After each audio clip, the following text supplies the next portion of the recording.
Здраво, ова е 415-тото издание на Видеологија со Златко Ѓелевски, дигитален краток осврт за актуелни филмски остварувања, односно спонтана критичка анализа која е збирна на први печатоци илустрирани со подвижни слики. На денешниот репертоар е А поет од Симон Меса Сото, во кој станува збор за возрастниот поет со стара слава, Оскар Рестрепо, глумен од Убеимар Риос, кој има намера да биде ментор на Џурлади, односно глумена од Ребека Андраде, тинејџерка кај која забележува талент за пишување поезија и сака да ја изложи во поетската сцена, само што неговото непреземање одговорност ќе доведе до несакани последици, иако Џурлади нема аспирации да стане позната поетеса каква што сака Оскар таа да биде.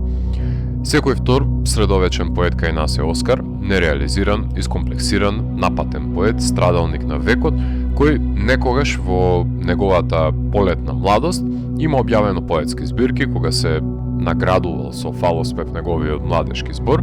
но поминале години од тогаш, светот се променил, а Оскар останал ист. Добро, телесно остарел, но умствено уште го мачат недопрените артистички дострели од младоста и ревносно мечтае за поезијата, иако одамна нема напишано релевантен стих. Поетите најдобро ја знаат и не ја изустуваат аксиомата «не се живее од поезија» и токму таа тура бензин на останатото на собрано незадоволство кај Оскар, кое пламти низ годините, сток на кој се насобрани живеењето со неговата мајка, невоспоставениот здрав сооднос со неговата ќерка при неговата отсутност, безволното предавање поезија на учениците, приемот на поетската сцена, мерењето на органските ракотворби со колегите и уште посмешната промоција на фосилото од друга ера во медиумите, меѓутоа проектирањето на неговите нереализирани сни за слава во рамки на пишаниот збор го проектира низ младата Џурлади, со која влегуваат во една предодредена поставеност на функциите на ментор и ученик, кои од двете страни се експлоатирани. Имено Џурлади живее во многодетна семејна заедница, во трошен дом, во кој неколку генерации ги делат просториите на тие крајно непрактични спирални скалила, кои тешко дека некој ќе може да ги искачи во стадиум на пијанство, навечер, например. Кога ќе намирисаат дека Оскар е заинтересиран за пишувањето на Џурлади, и тоа како таа и незините семејни опортунисти ќе се обидат да извлечат што е можно поголеми инстантни финансиски бенефити за нив, кои подоцна од нивната страна ќе бидат искористени против него. За Оскар е тоа аванс, инвестиција во незината иднина, со која постепено ќе може и тој да подзастане под рефлекторот кој денес ќе фрли сноп светлина врз неа. Оскар ќе занемари еден прилично значаен аспект на Џурлади. Таа е 15 годишна девојка, која ќе биде послужена со алкохол на негов грб, ќе биде на поетскиот фестивал, буквално и тоа. Сите сме биле пијани тинејџери, без разлика како сме стапиле во допир со алкохол, секој има спомени од првите пијанства, од кои би посакал да се покрие под ќебе од срам, но кога во едно алкохолизирано безсознајно славје ќе се вовлече училиштето, родителите и гремнатините на телото на Џурлади, тогаш лошо му се пишува на возрастниот неодговорен поет. Повторно ќе речам, сите сме гушнале шолја како Џурлади во основно или средно училиште, само што во минатиот век на овие пространства воспитно-образовната мерка ќотек била неизбежна во домот доколку дознаеле родителите за тоа, а денес стапот ќе го добие даскалот дека дозволил да се опие недокваканата поетеса која вкусила голтка од боемскиот живот. Затоа пак воопшто не страда комедијата во тој каузален след на околности, која се темели на создавањето на пијаната тинејџерка и канцелирањето на Оскар од секој домен на општеството, од училиштето, од фелата, од фамилијата. Но прстот треба да биде вперен и во Оскар, кој ги поседува карактеристики правење на мешавината на одликите, односно легурата на пропаста, ако повеќе сакате, од неговата тврдоглавост, ароганција, бескомпромисност, автодеструктивност и суета, под која се крие своевиден морален компас кој исто така работи во теркот друго време. Не дека не може да си го најде местото меѓу претенциозните колеги, само што љубомори кога не е микрофонот во неговата рака и треба да гледа како другите го добиваат приматот кој тој одамна не го вкусил, па затоа е уште гладен за валидација, па макар и по негово одземање на животот за светска слава. Во епилогот одлична е примената на писмото во дневникот за да се одгласат размислите на поетесата, која конечно добива некаква платформа каде не може непрекинато да се изрази, меѓутоа затоа што сите околу неја се гласни и никој не сака да ја сослуша и разбере. Жанровската кодификација го вцрстува меѓу драмедиите, модерна социјална трагикомедија, фарса која знае да продре до абсурдот на slice of life од колумбиското секојдневие. Ни сатирата на поетското колумбиско друштво, дури и со играњето на предодредените жртви за да се задоволат суетите и предрасудите на европските колонијалисти,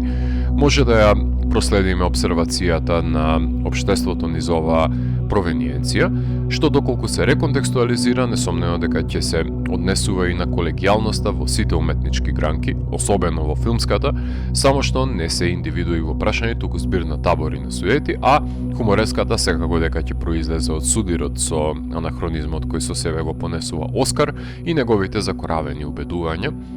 фермани од друга доба.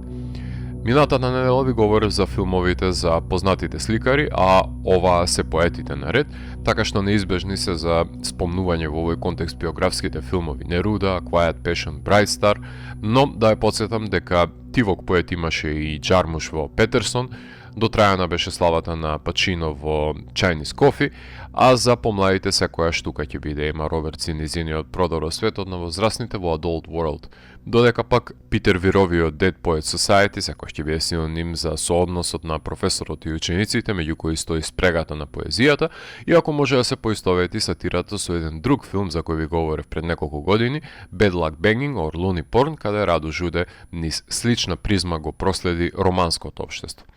Риос и Андраде, актерите во главните улоги, се натуршчици, кои одлично ги контролира режисерот и го носат потребниот веризам и неудобноста пред камера за да се доловат ликовите и нивната заемна функција меѓу патетичниот поет и незаинтересираната поетеса.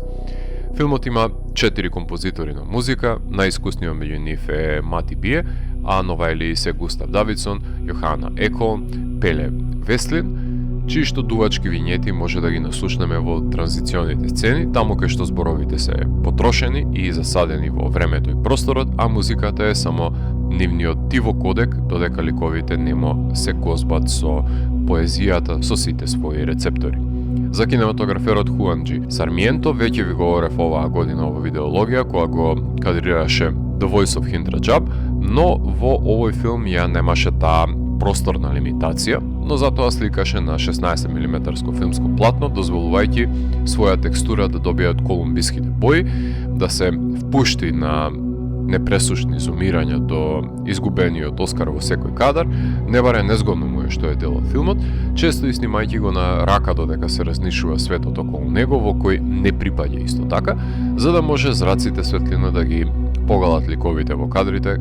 како е на демонстрација на сеприсутноста на поезијата во природата околу нас.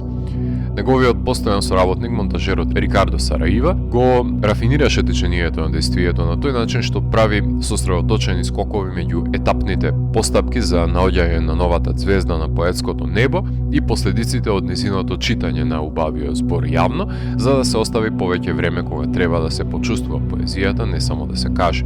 Има вештина во маневрирањето со екстремите на тонот, каде во една сцена се атакува со апсурд, а во наредната со кревкост и грижа, но на некој својствен начин кохабитираат овие тенденции една до друга, како паралелни слоеви во колумбиското општество. Ова е прв пат да биде застапен колумбискиот режисер Симон Меса Сото во видеологија, кој започна да работи на различни позиции во филмската индустрија зад камера кон крајот на 2000-тите, за да ја добие можноста со еден од неговите први режисерски потфати, краткометражниот Леди, во кој истоимената девојка трага по своето ливе, да биде добитник на Златна палма во Кан за краток филм и последователно беше прикажан кај нас и на браќа Манаки. Што еднаш се отворат вратите на Кан, нема затворање, така што наредниот краток филм Mother од 2016 е за 16 годишната девојка која оди на кастинг за филм за возрастни, кој беше награден во Чикаго и прикажан во Кан. Потоа учествуваше во документарната антологија Колумбиенес од 2017 пред да го снеми првиот долгометражен игран филм Ампаро од 2022 година, во кој мајката се обидува да го врати назад синот кој е регрутиран во армија и пратен во воена зона, кој беше прикажан на неделата на критичари во Кан. Во неговите дела, централните ликови доаѓаат од сиромашните предели на Колумбија и ги представува во незавидни позиции, во кои им ги загрозува животите и тие на најблиските, носејќи ги тешките животопроменувачки одлуки во конфликт со своите мерила и тие на околината. Нейтан Силвер веќе работи на американски ремейк на неговиот најнов филм А поет. Тешко е да се најдат недоследности во вака поставениот филм, може само да ситничарам дали во некои секвенци меѓусебно се доволно избалансирани сатиричните и драматичните чинители, дефицитарен е уделот на музиката и немањето простор и можност да се задлабочиме во типизираните протагонисти, ама и тоа може да се препише на нивното прво појавување на камера и работењето со материјалот, што се поседува, затоа е тешко да се истакнат аномалии, бидејќи Сото одвоил време, рафинирал текстот, структурирал во поглавја, знаел каде и кога да удри и кога вака посветено се работи на неизврзан филм, ќе го добиете овој сакан резултат.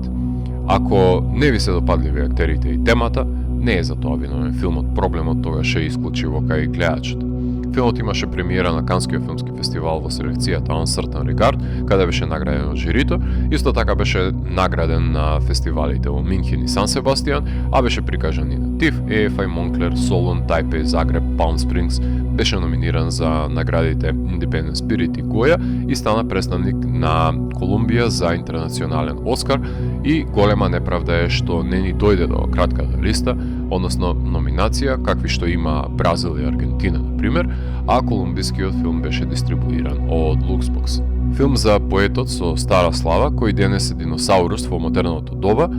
кој ги проектира неговите аспирации за младата поетеса, која точно е дека го сака убавиот пишан збор, но нема намера да биде страдалничка за него, налик поетот, кому му пресушиле зборовите. Ако морам да го евалуирам, тогаш поет од мене има 4 од 5.